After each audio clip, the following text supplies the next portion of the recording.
I set up a surprise birthday party for my husband, but he arrived with his work wife, openly acknowledged their affair, called our marriage a mistake in front of everybody and said I want you out when we come back from our trip 1 week later.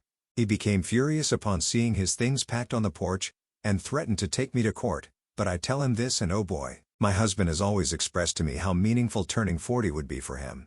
His father passed away at the young age of 39, so he had just this one particular wish to live longer than his father did. So when his 40th birthday was approaching, I started thinking about how special it would be to organize a surprise party for him. It felt like the perfect moment to mark the occasion in a big joyful way. I wanted to plan a celebration where he could be surrounded by the people who loved him the most, his closest family and friends. So I went all out during the planning process. I wanted everything to be perfect, from the guest list to the decorations, and I even extended a special invitation to my mother-in-law, Cheryl. Cheryl and I have always had a close relationship and I knew how much it would mean to my husband to have his mom there for this occasion. She lives out of town, so I made sure to book a flight for her to arrive on the day of the party. Everything was coming together and I couldn't wait to see the look on my husband's face when he walked into a room filled with the people who cared about him the most. On the night of my husband's birthday party, everything was in place. The decorations were perfect, the guests were quietly waiting, the house was dark and we all stood silently, our excitement barely contained as we waited for him to come back home. Earlier that day, I had set the stage without giving anything away. Over breakfast, I had casually mentioned to him that I would be at my parents' house that evening, hoping to keep his expectations low. My goal was for him to think I wasn't planning anything special for his birthday.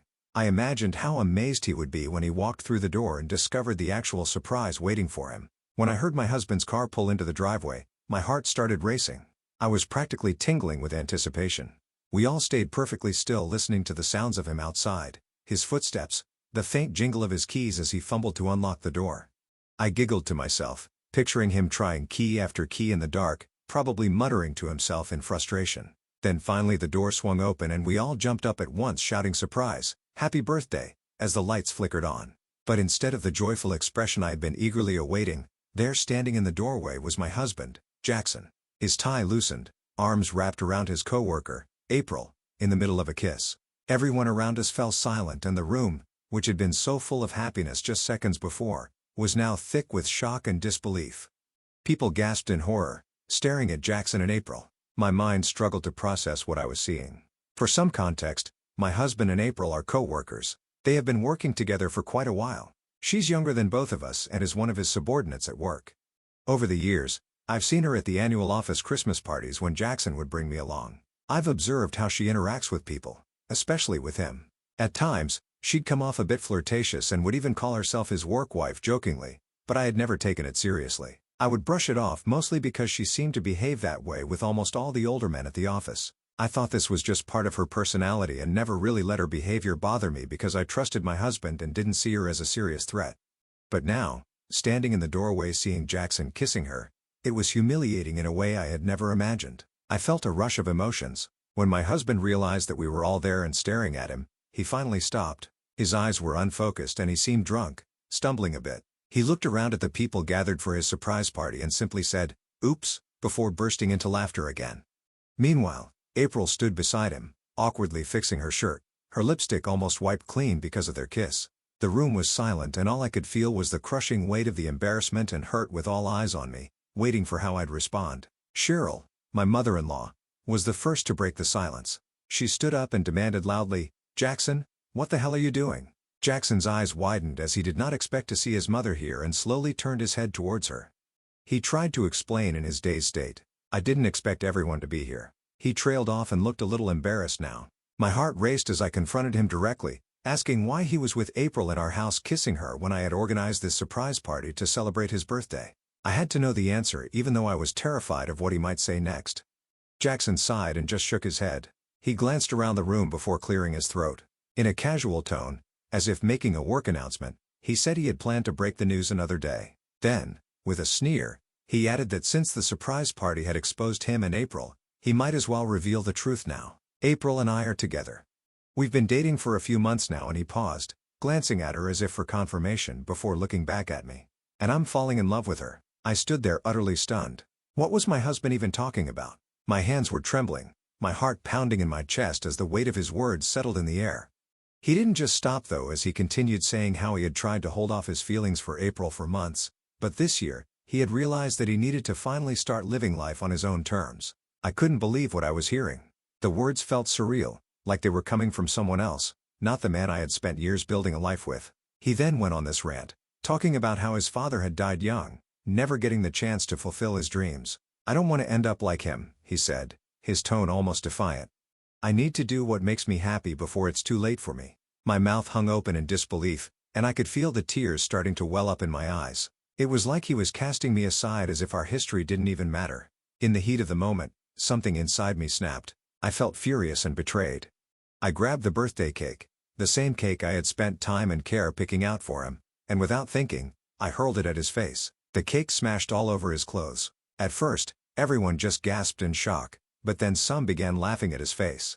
Our guests could see just how rude my husband was to humiliate me this way, and I guess they wanted to show their support. Jackson was understandably furious as he wiped his face. His voice, thick with anger, echoed through the room as he screamed at me. "Look what you've done. You've dirtied my shirt." It was almost laughable how trivial his complaint was given the gravity of the situation. Here he was fixated on the state of his shirt as though that was the most pressing issue, not the fact that he had just humiliated me in front of everyone we knew, openly flaunting his betrayal. Without sparing me another glance, Jackson stormed off upstairs to probably change while April stood there unashamedly looking at everyone. As soon as Jackson was out of sight, I took the opportunity to glare at her. I then marched over to her, grabbed her by the hair, and dragged her outside. Her shrill protests filled the air, accusing me of manhandling her, but not a single guest came to her aid. No one moved. No one even batted an eye. Even Cheryl was furiously shouting at April for having the sheer audacity to try to sleep with Jackson under my own roof at our party in front of our friends. Once outside, I spun her around and let out the words I had been holding in like venom on my tongue. "I just can't believe you. You slept with my husband after all the times you've seen me at this party, after you've seen us together for so many years?"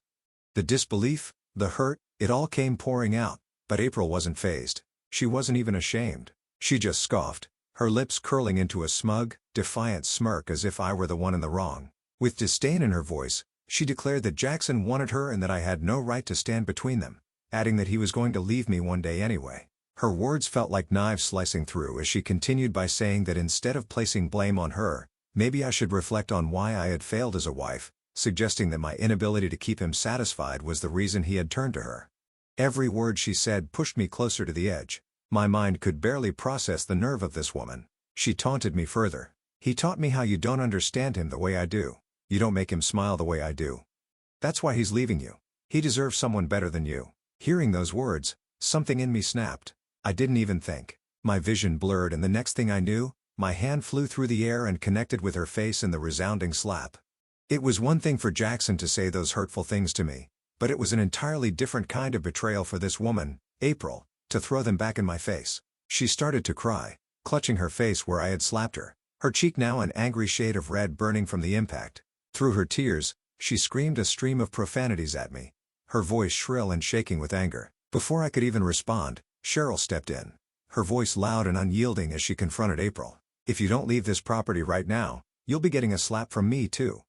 Cheryl threatened, her words sharp with disgust. April, still fuming, stared back but she didn't dare move towards Cheryl. By now the other guests had trickled outside, drawn by the chaos unfolding in our front yard. They stood around watching the scene unfold in stunned silence, some whispering among themselves and others too shocked to even speak. It was a spectacle none of them had expected when they arrived at our party, and I could feel their judgmental eyes flickering between me and April.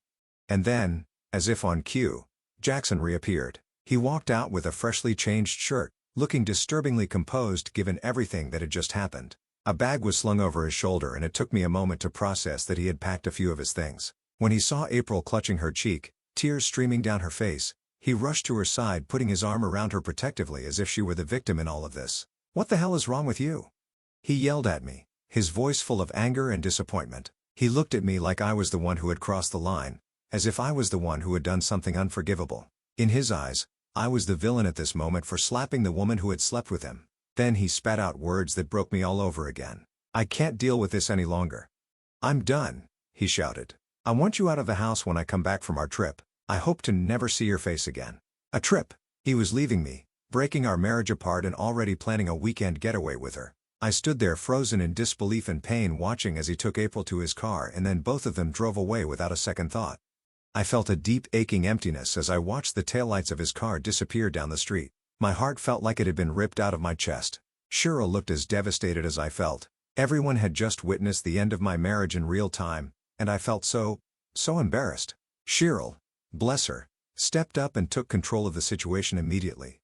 She politely asked everyone to leave, thanking them for coming and apologizing for what had happened. People did come up to me to give me awkward hugs and offered me a few words of comfort before walking out while I just felt completely numb, still trying to process what had just happened.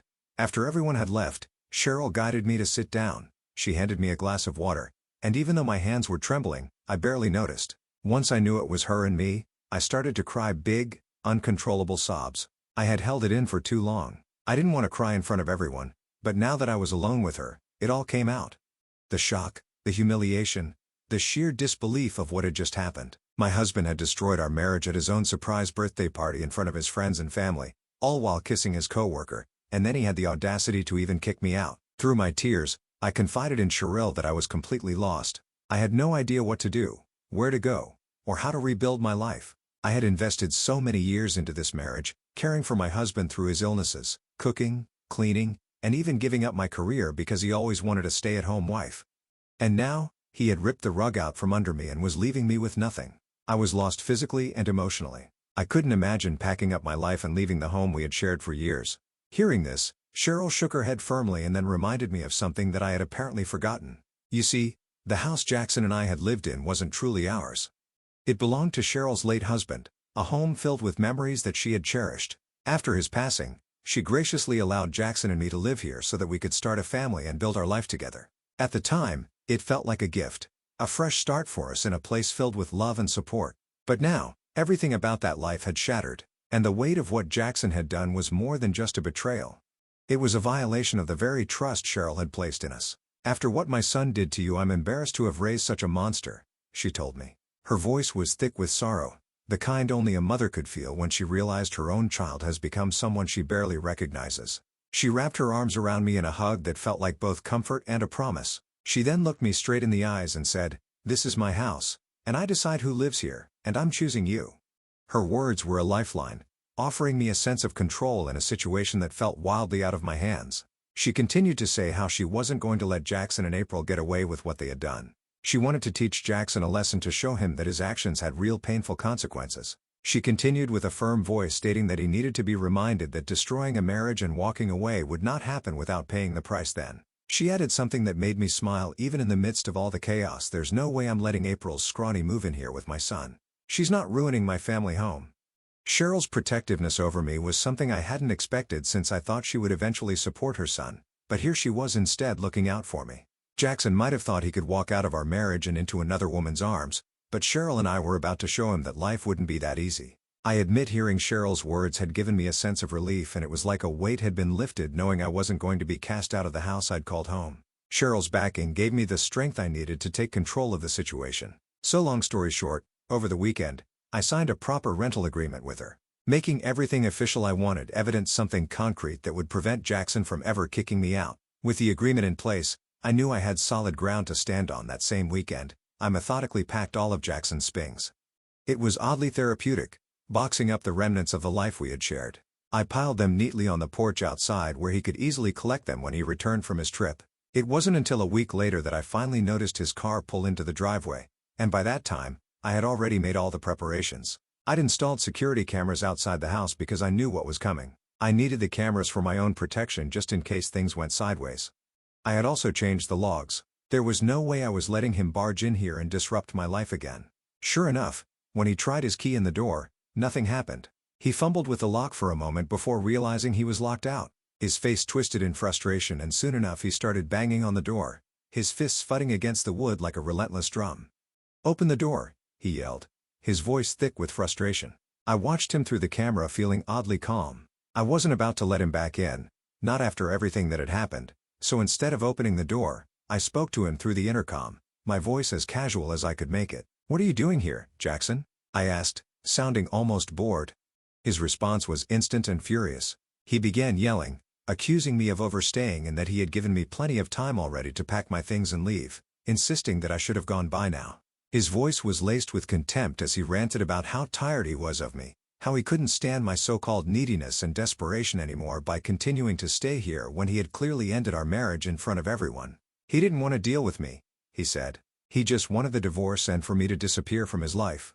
His eyes then fell on the boxes packed outside, and he became silent. I guess he must not have realized earlier that those were his things outside. He glared at the boxes and then back at the door, shaking his head as if this was all some ridiculous joke. But it wasn't, and he knew it. You think you can throw out my things like this? You think you're going to get away with this? He stomped up to the door again, banging on it with renewed aggression, his fist slamming against the wood. You have no right to do this. I'll take you to court if I have to, he shouted, his voice trembling with barely contained rage. You hear me? I'll sue you for this. You can't just throw me out of my own house. I let him carry on watching through the camera as he vented, pacing angrily back and forth on the porch. It was almost amusing how he still thought he was in control of the situation. I leaned closer to the intercom, my voice cool and collected, as I explained that this was not his house, but his mom's. I had signed a rental agreement with Cheryl, making the house legally mine to live in now, and pointed out that he was the one trespassing. After a brief pause to give him time to comprehend my words, I continued to state that if he wanted to take the matter to court, he was welcome to try, but I didn't believe he would have much of a case. I demanded that he take his things and leave immediately or I would call the police. I watched Jackson through the camera, his confusion etched across his face as if he couldn't quite wrap his head around what was happening. He was almost pitiful, really, the way he stood there frozen for a moment. But then, just as quickly as the confusion appeared, it was replaced by fury. He screamed at the door and then, in a flurry of movement, yanked out his phone. I had no doubt he was calling his mother, probably hoping she'd swoop in to defend him, to undo the situation. But I knew Cheryl had no intention of doing that. I was certain she'd tell him exactly what I had. This wasn't his house anymore, and he needed to accept the consequences of his actions. As I watched him pace furiously on the porch, kicking over boxes and cursing under his breath, it was clear that whatever conversation he had with Cheryl wasn't going in his favor. His frustration boiled over as he stomped around and kicked over one of the boxes I had so carefully packed, sending his things spilling across the porch, and I could hear him shouting profanities at the door. His voice echoed through the intercom as he called me a thief, accusing me of stealing his house. I'm going to make you pay for this, he kept repeating. I could have responded to his insults, but I didn't see the point. I knew he couldn't do anything. Not really. He could try to drag this through the courts if he wanted, but we both knew he didn't have a leg to stand on. I had done everything by the book and there was no way he could claim I had wronged him when he had been the one to break our marriage vows, to betray me in the worst way possible. After what felt like an hour of him raging outside, the fight finally drained out of him. He looked defeated. His shoulders slumped as the realization sunk in that there was no winning this. With no other choice, Jackson began to finally move his boxes into his car. I watched as he shoved the last of his things into the trunk, slammed it shut, and then drove away. Since that day, I've received multiple voicemails from both Jackson and April. They bombarded me with messages, each one more bitter than the last. April, in particular, seems to relish in calling me a witch for managing to kick Jackson out of the house. She keeps talking about how they both had wanted to start afresh in this home and that I had stolen that dream from them. Jackson, it turns out, has been living in a motel now, and according to their messages, he is miserable. Ida for kicking my husband out of the house after what he did to me? Update 1. To clarify, the reason Jackson isn't living with April currently is because she shares a place with 2 other roommates, and their landlord is strict about the rules. Apparently, she isn't allowed to let Jackson move in, which is hilarious. If they're truly that committed to each other, then I think April should break her rental agreement and find a place where the 2 of them can play house. But honestly, they can do whatever they want now. It's no longer my problem. What is my focus now is making sure that Jackson pays for what he did in more ways than one. I've already filed for divorce and I'm prepared to fight tooth and nail to make sure he pays a hefty alimony. He may have thought he could walk out of this marriage without consequences, but he's about to learn that actions have repercussions, especially when you betray someone who's been nothing but loyal to you. He wants a life with April? That's fine, but he's going to help me rebuild the life he destroyed whether he likes it or not. Update 2.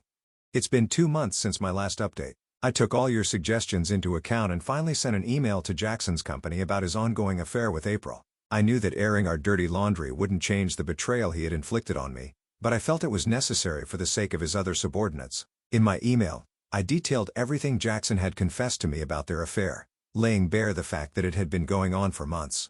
I recounted specific incidents that I had witnessed, including April's flirtatious behavior with older men at various office parties. I wanted to paint a clear picture of their relationship, not just as a personal betrayal, but as a continued violation of workplace ethics. To my surprise, after a week of silence, I started hearing from some of Jackson's co-workers, who had also become my friends over the years, that the HR department had launched a full investigation into the matter. I hadn't expected the company to take my email seriously, but it seemed word had gotten around about his favoritism towards April over other employees. And he had been giving her preferential treatment for a long time, which had always raised eyebrows and led to murmurs of discontent within the office. So the combination of my detailed account and the complaints from other employees forced the company to investigate. Jackson's affair was no longer a private matter. It had crossed into professional territory, and that changed everything. Days later, I learned from my friends that Jackson had been fired as a result of the investigation. I could hardly contain my satisfaction at the thought of him being let go, stripped of the privileges he had taken for granted while engaging in this affair. As for April, I'm not sure if she will face the same fate. There are whispers among my friends that HR is still looking into her role in the situation, but I haven't heard any definitive news. Part of me hopes she faces consequences too, but I also realize that it is ultimately out of my hands now. For anyone who's worried about my alimony situation and whether I'd be entitled to anything once Jackson gets fired, rest assured, I'm in a good position. Over the years, Jackson has earned a substantial income, and I've realized he hardly ever spent any of it on us. We never went on vacations, had very few date nights, and he rarely bought me anything. Looking back, it's clear that the red flags were always there. I just didn't want to see them. Anyway, my focus is solely on finalizing the divorce. I'm committed to making sure I get what I deserve. I've been through too much to settle for anything less than what's fair. With Jackson's job loss and everything else that's unfolded, I feel like